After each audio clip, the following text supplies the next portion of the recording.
Hello friends, today we're going to be talking about a really important topic. I'm sure you've heard about all the data breaches, ransomware attacks, people leaking data, whistleblowers, a lot of crazy stories. We will talk about data protection, how you classify your assets, how you protect the information, how to keep the secrets information within the organization, how to detect when the data is leaked, and what to do about that. All this in just a few minutes. So stay here and let's get into it. As we mentioned in one of the previous videos, an asset is anything that has value to organization, which means if that asset get damaged, the organization will lose money or reputation. Keep in mind that the most valuable assets for any organization is human lives. So people are the first thing and the most important thing that a company must protect. Here we will be talking about data classification and how to protect the company's informational assets, but just keep that in mind. So how to determine the value of an asset? First, how much money the company will lose if that asset is compromised. That loss will determine the importance of that asset. If it's a trade secret, it could be the value to the competitor. And the most common criteria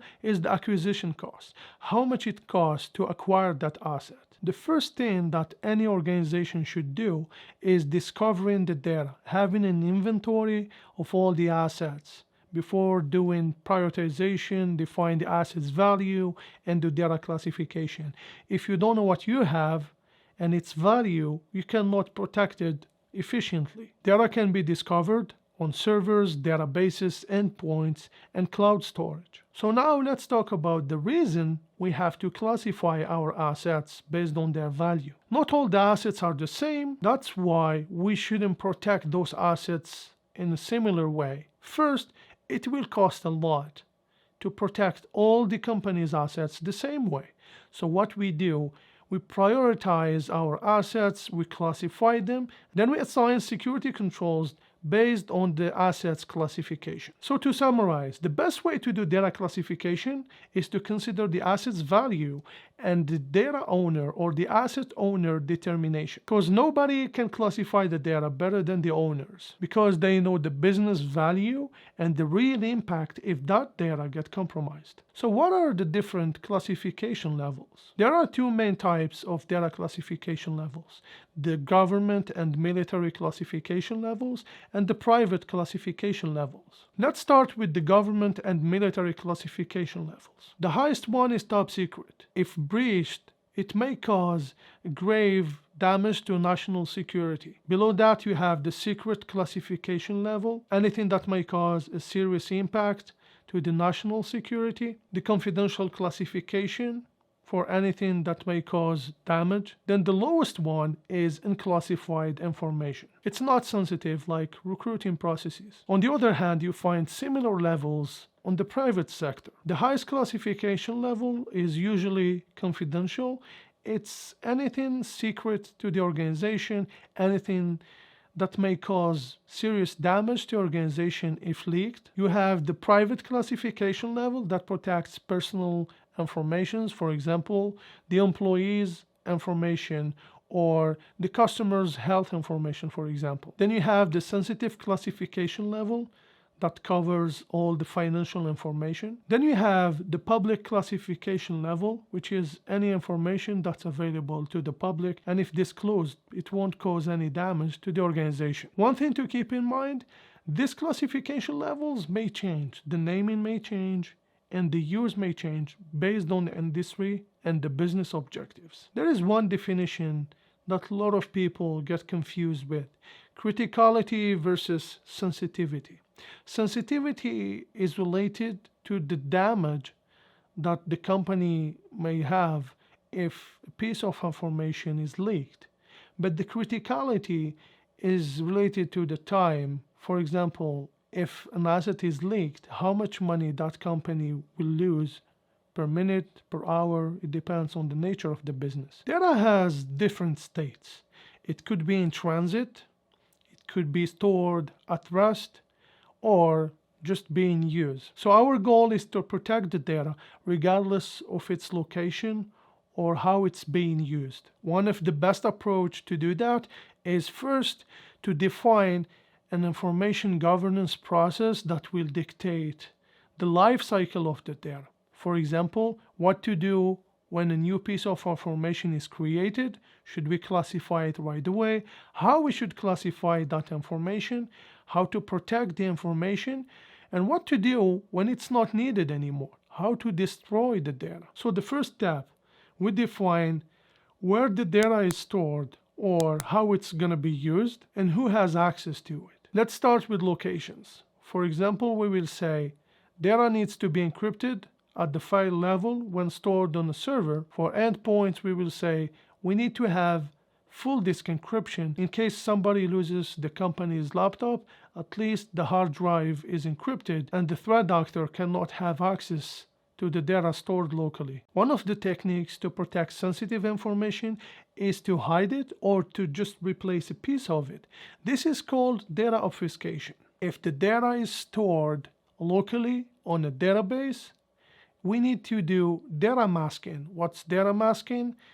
If you have sensitive data stored in a database, the admins or employees should not have access to that piece of information. What we do, we only keep a portion of the data available just to make sure we have unique identifiers for each piece of information. You can also do data anonymization, where you encrypt the information, for example, when you deal with personal or health information. Next is data tokenization, where you keep a modified version of the data on a public cloud, then you refer to the original or sensitive information that you are storing locally on your data centers. For data in transit, we need to make sure that it's encrypted from source to destination. Next is system hardening. We can speak about this topic for hours, but just for the sake of the topic of this video, which is data protection, we will just highlight why you need to do system hardening to help you with data protection. You can enforce disk level encryption, but then you have USB access available to the users.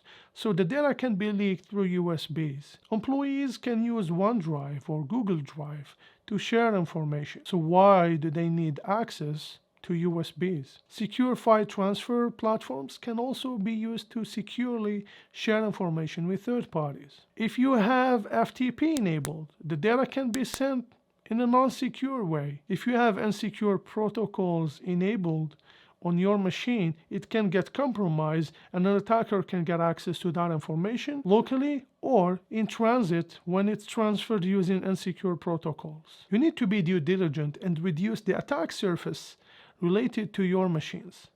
So you have to disable all the services and applications that you don't need or that are not secure or just deprecated. Next is cloud applications. You need to have visibility on all the cloud applications and sites that your users are getting access to or are using to store information. This can result into blocking all third-party applications, but also making sure to give alternatives to the users.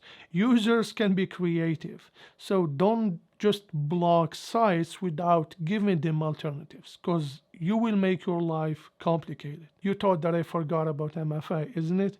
Multi-factor authentication is really important. The best way to do it, you can use SMS, but it's way more secure to have an authenticator app that will generate those random security codes for you. Now let's talk about data right management, how to control access to the data. This is one of the key elements in any data loss prevention program. Data right management policies define who has access to the data and what privileges they have. Can they just read, edit, or print the information? But also how the information is protected. Is it just access control or managing the privileges, or are we also enforcing encryption?